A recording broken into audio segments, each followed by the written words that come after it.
अस्सलाम वालेकुम, मैं हूं ज़ुबैर अवान।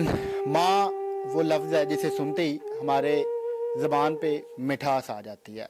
माँ की कदर वही जानता है जिनकी माएँ इस दुनिया में नहीं है। आज एक माँ ने हमें अपने पास बुलाया है कि हम इनकी आवाज़ बने, हम इनकी जो पूरी कहानी है वो आपके सामने लेकर आए। इस माँ ने मुझे बताया कि इनकी औलाद जवान है, मगर वो औलाद इनको अपने पास नहीं रख सकती। उस औलाद ने इनको घर से निकाल दिया। अब ये किसी के पास यहाँ हाफिजाबाद में रह रही हैं। इनकी पूरी कहानी है क्या, आइए माँ जी से बात करते हैं और इनसे कुछ बातें पूछते हैं। माँ जी, क्या नाम है? मेरा नाम सोला में भी ते की होया ताड़े नाल? बस कुछ ना कर देगा बेसवाद गजे में बाहर निकाल देता की बेसवादगियां ने? मैनू ना पांदे कि ना कमान जोगी मंगनी तो नहीं कोई चीज तो ना कोई दे तो बाहर अच्छा अपना जोगे नहीं तो के करके बस नुआ की कहनियां ने तुहानू? नुआ दगन जी ते चौका लफ्जा जी जाओ तो तुसी मदद का चढ़ो टुक्को तुम ही दे सकते अभी दे सकते बाहर निकल ना मगर चे बह जाके ते छड़ दे। किन्ने बच्चे ने ताड़े? दो। ओ की करदे ने? आप अपना कराया मेहनत में दौड़ना कर दे फिर अपनी औलाद पालन बस। ते ओ अपनी बीवियां नहीं समझाते कि वो साड़ी मां नू या साड़ी अम्मी नू है की गल कर रहे ने? वक्त चाहे कौन पुत्र मावा दे सुनता है, कोई सुनता नहीं जी। वो वेकल मां पे कुट दे तो समूह केड़े लफ्ज कढना असि मरे लगे लत तगे कोई नहीं। की होया लत नू? लत देग पैसा तो बस चुकना टूट गया है बस। तेरा साल हो गए आज चौथा चढ़ गया साल। ताड़े बच्चे नू ताड़े ते फिर भी वहम नहीं आया? नहीं आया। ते घरों उन्होंने ने तुहानू कढ़िया या तुसी आप छड़ के आए हो? नहीं मुंडा आके जे ते दिल दे जाओ जे तो को लगदा जे जाओ कौन आज लगता है जे कोई नहीं।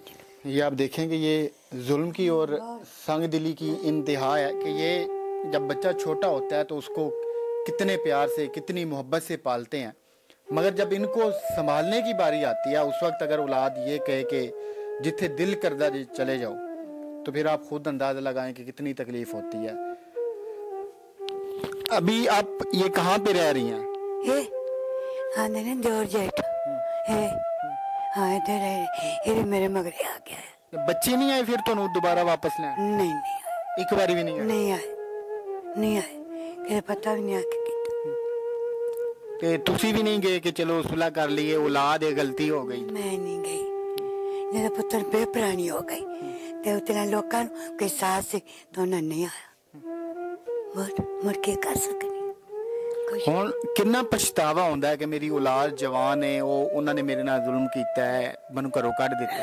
ना तो कमर ला कोई जायदाद होंदी ते जो कोई नहीं तो कौन देंदा ते कौन रखदा बेगानियां आके कोई नहीं रखदा। ते बच्चों की शादी तुसी अपने खानदान च कीती सी या बाहर? बाहर मुल ओपरिया जी हाँ उन्होंने आके तुहानू ही घरों कढ़ दिता। शुक्र है अल्लाह दा।